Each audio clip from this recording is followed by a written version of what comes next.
Friends, China అధ్యక్షుడు జిన్పింగ్కి మనందరం కూడా హ్యాట్స్ ఆఫ్ చెప్పాలి.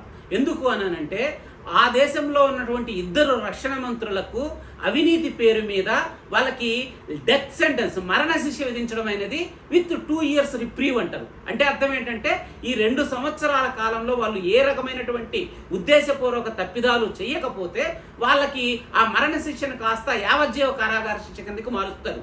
అదేవిధంగా కొన్ని వందల మంది ఆఫీసర్లకు కూడా ఇదే రకమైనటువంటి శిక్షలు విధించారు అని చెప్పి మనకు వార్తలు వచ్చాయి. కానీ ఇదే పరిస్థితి భారతదేశంలో మనం ఎక్కడైనా చూసామా?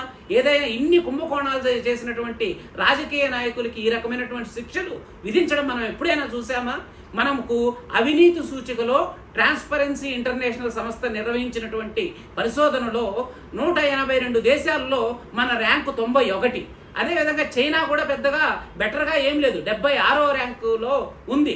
కానీ వాళ్ళు తీసుకుంటున్నటువంటి చర్యలు చూడండి.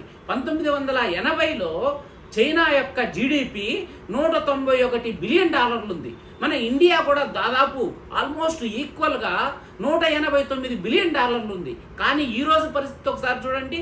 ఈరోజు చైనా యొక్క జీడిపి దాదాపు $18.7 ట్రిలియన్ అయితే మనం మాత్రం $3.7 ట్రిలియన్ దగ్గర కొట్టుకుంటున్నాం. అంటే ఈ మధ్య కాలంలో 5 రెట్లు చైనా యొక్క జీడిపి పెరిగింది అని అంటేనే వాళ్ళ నాయకత్వం యొక్క నిజాయితీ మనకు అర్థమవుతుంది. మరి మనం ఎప్పుడు మారుతామో మీరందరూ ఆలోచించాలి.